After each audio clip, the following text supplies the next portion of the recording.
तो कैसे हैं फ्रेंड्स, आप मुझे कमेंट में ज़रूर बताइएगा। तो आज हम लोग साइंस का फर्स्ट चैप्टर पढ़ने वाले हैं जिसका नाम है रासायनिक अभिक्रिया एवं समीकरण। आपको इस चैप्टर को समझ के बहुत ही मज़ा आने वाला है, तो वीडियो को स्किप मत कीजिएगा और ध्यान से सुनिएगा। तो दिया है, अपने दैनिक जीवन में रोज घटने वाली विभिन्न परिस्थितियों पर ध्यान दीजिए और सोचिए कि क्या होता है जब आप लोहे का तवा, कील आदि को आर्द्र वायुमंडल में खुला छोड़ देते हैं। मान लीजिए आप एक कील लेकर उसे 5-6 दिनों तक छत पर रख देते हैं, तो इससे क्या होगा? आर्द्र या कि वायु पहले संपर्क करेगा, फिर थोड़ा सा नमी आने की पानी से भी संपर्क होगा और धूप भी पड़ेगा। इस कारण से उस पर भूरे रंग की परत चढ़ जाती है जिसे हम कहते हैं जंग लगना। इसके बारे में हम आगे और पढ़ेंगे। आप गर्मियों के दिनों में दूध को कमरे के ताप पर खुला छोड़ देते हैं। आप सांस लेते हैं तो क्या होता है? सांस लिए ऑक्सीजन, छोड़े कार्बन डाइऑक्साइड। आपका शरीर भोजन को पचा लेता है, अंगूर का किण्वन हो जाता है, आप भोजन करते हैं।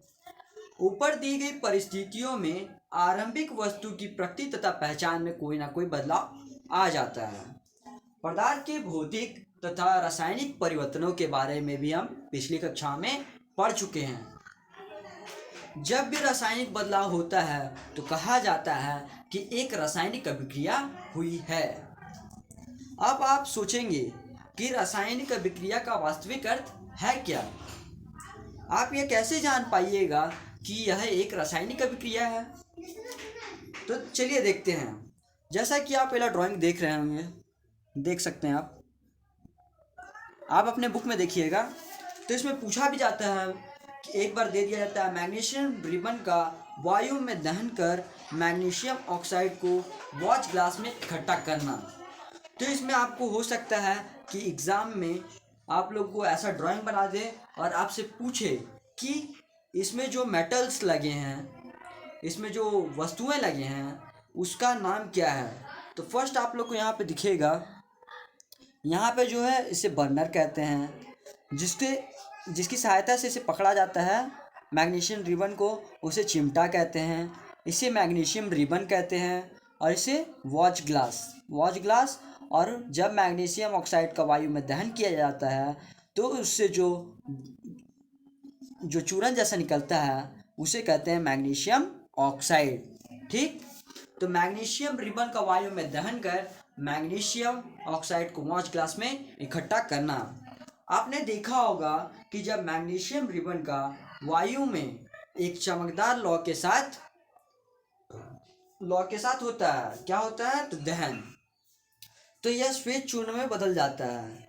यह चूर्ण मैग्नीशियम ऑक्साइड है। वायु में मौजूद ऑक्सीजन या मैग्नीशियम के बीच होने वाली अभिक्रिया के कारण यह बनता है। अब आ जाते हैं आगे हम लोग।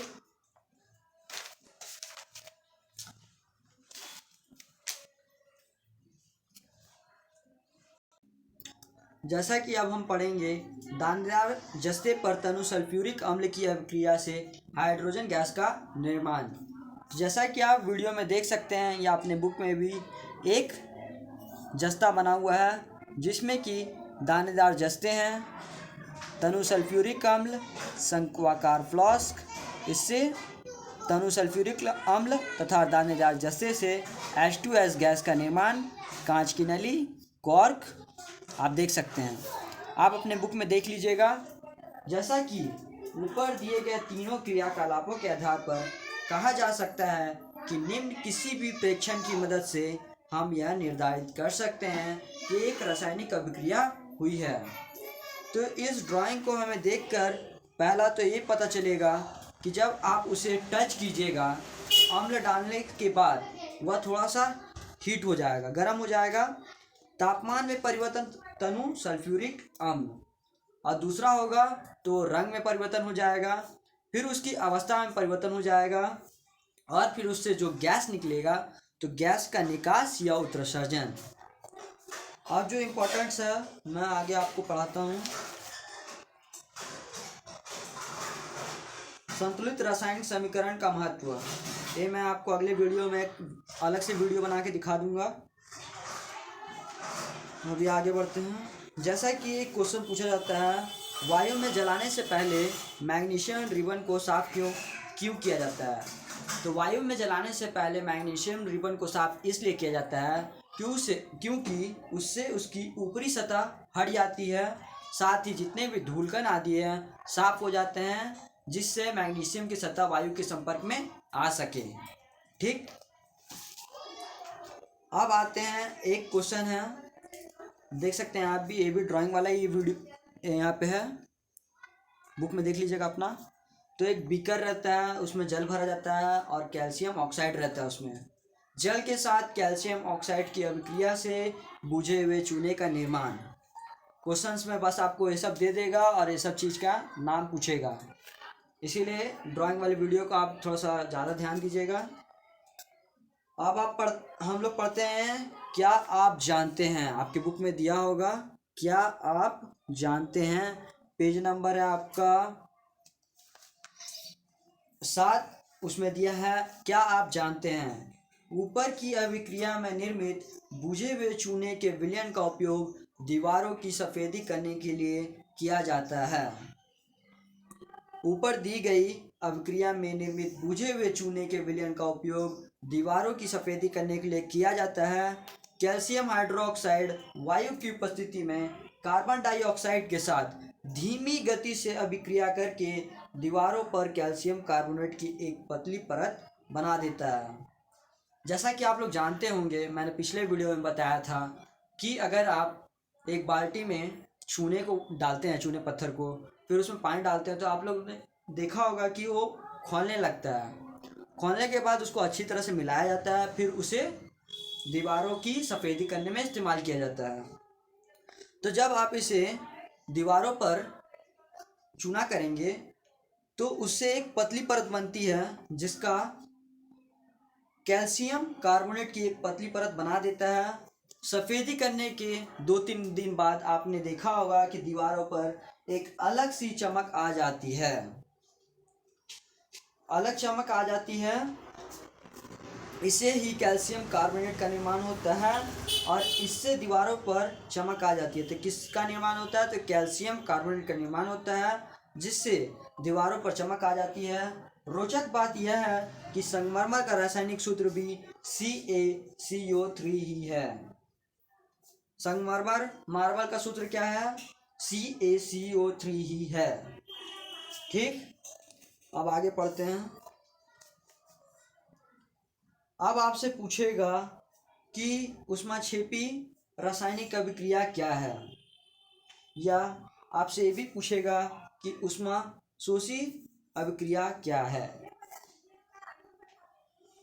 ऊष्माशोषी उसे बोला जाता है जिसमें ऊष्मा का शोषण होता है या उस ऊष्मा को अपने में ले लेता है। या ऊष्माक्षेपी का अर्थ होता है कि वो अपना ऊर्जा जो है वो बाहर निकाल देगा। तो एक एग्जांपल देके मैं आपको समझा देता हूँ।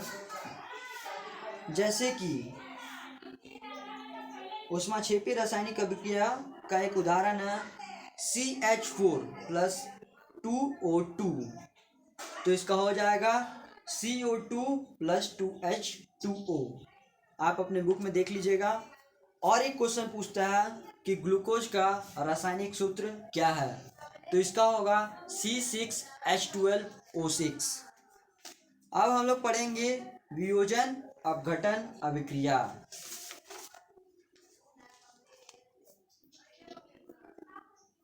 तो वियोजन अपघटन अभिक्रिया क्या है? तो वियोजन अपघटन अभिक्रिया वो होती है जिसमें एकल अभिक्रमक टूटकर छोटे छोटे उत्पाद प्रदान करता है, जो कि एक वियोजन अभिक्रिया है।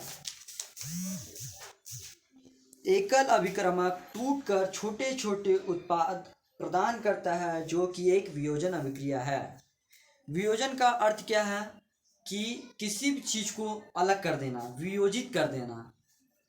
तो जैसा कि आप लोगों को यहाँ पे एक एग्जांपल दिख रहा होगा, यहाँ पे एक समीकरण है वो कितने भागों में टूटा है देख सकते हैं आप। इसी का है नाम वियोजन अभिक्रिया। अब मैं आप लोग को आगे भी बता देता हूँ। एक ड्राइंग और आपको मिलेगा जो कि एग्ज़ाम में आता है, खास करके आप देख सकते हैं यहाँ पे, देख सकते हैं आप। तो ये है, एक ठो में है ऑक्सीजन, एक ठो में है हाइड्रोजन और एक ठो प्लास्टिक का मग है। रखनली है, ग्रेफाइट रॉड, जल, rubber dart, cathode, anode, switch, battery. ठीक, अब हम लोग आगे पढ़ते हैं। एक क्वेश्चन पूछा जाता है पदार्थ एक्स का नाम। एक क्वेश्चन है पदार्थ एक्स का नाम बताइए, इसका सूत्र लिखिए।